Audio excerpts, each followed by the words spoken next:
নমস্কার বন্ধুরা, পূজার পুটুলিতে আপনাদেরকে স্বাগত জানাই। আজ আমি জগন্নাথ দেবের রথযাত্রা উপলক্ষে একটা সুন্দর নেকপিস বানিয়ে দেখাবো। এর আগে আমি আপনাদেরকে ভিডিওতে শর্টভাবে দেখিয়েছি নেকলেসটা, তো আজকে আমি পুরো বানানোর প্রসেসটা দেখাচ্ছি। তো দেখুন, প্রথমে আমি ক্লেটা নিয়ে বেলে নিয়েছি এবং আমি একটা বড় লুচির সাইজে বানিয়েছি। আপনারা যেমন ইচ্ছা বানাতে পারেন এবং এটাকে জল দিয়ে আমি প্লেন করে নিয়ে একটা ছোট্ট ওর থেকে মাপের শেপ দিয়ে আমি জাস্ট ওটা একটা শেপ করে নিলাম। কেন, পরবর্তীকালে আপনারা দেখতে পাবেন। এই দেখুন, আমি এখানে ফ্লাওয়ার কাটার দিয়ে ছোট ছোট ফুল কেটে পাপড়িগুলো আলাদা করে এইটা যাতে আমি গোল করে সুন্দর করে লাগাতে পারি সেই জন্য করেছি আগের ওই দাগটা। তো আপনারা চাইলে এমনি হাতেও ফ্লাওয়ার কেটে নিতে পারেন। এবং আমি এখানে একটু অ্যান্টিক লুক দেওয়ার জন্য ছোট হালকা হালকা করে ডিজাইন দিয়েছি, খুব ডিপ করে ডিজাইনটা করিনি, ওটাও আপনারা না চাইলে করতে পারেন। এবং আমি এখানে একটা ছোট্ট অ্যালান কি দিয়ে ছোট ছোট করে ডট ডট করে নিয়েছি।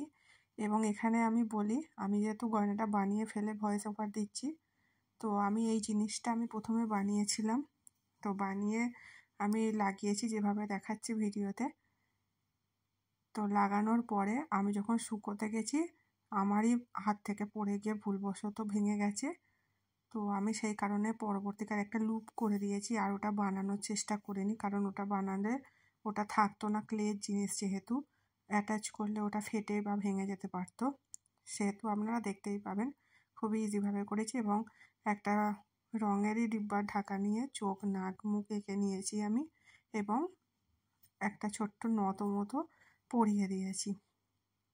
এই যে যেটা ভেঙে গেছে বলছিলাম, সেটা আমি বাদ দিয়ে এইভাবে আমি জিনিসটাতে আবার আঠা আর ক্লে দিয়ে আমি মিক্সড করে ওটা লাগিয়ে দিয়েছি। এবং আমি এখানেতে বেসিক যে তিনটে colour, black, red and white, এই তিনটে কালার দিয়ে আমি কালার করে নেব। এবং সাথে আমি অল্প কিছু আলাদা আলাদা কালারেরও ছোঁয়া দিয়েছি, সেটা আপনারা দেখতেই পাবেন। তো দেখুন, আমি লাল, কালো এবং সাদা দিয়ে চোখ বা একটু হাইলাইট করা আমি এগুলো সব করে দিচ্ছি। এবং আমি গ্রিন দিয়ে নটটা বানানোর চেষ্টা করেছি যাতে এটা কালারফুল হয়। আপনারা চাইলে গোল্ডেন দিয়েও বানাতে পারেন। এবং আমি একটা পিঙ্ক দিয়ে জগন্নাথ দেবের টিপটা করে দিয়েছি, এই যে দেখুন। এবং আমি হোয়াইট গ্লু দিয়ে পুরোটাতে একটা কোটিং করে দিয়েছি যাতে গ্লেজি ভাবটা আসে। আপনারা চাইলে মটপচ দিয়েও করতে পারেন। এবং এই দড়িটাও আমি নিজে হাতে বানিয়েছি, তো আপনারা চাইলে এইটাও আমি বানানো দেখাতে পারি। তো কেমন হলো জানাবেন, চ্যানেলটাকে লাইক শেয়ার সাবস্ক্রাইব করবেন। থ্যাংক ইউ সবাইকে এতক্ষণ ধরে ভিডিওটা দেখার জন্য।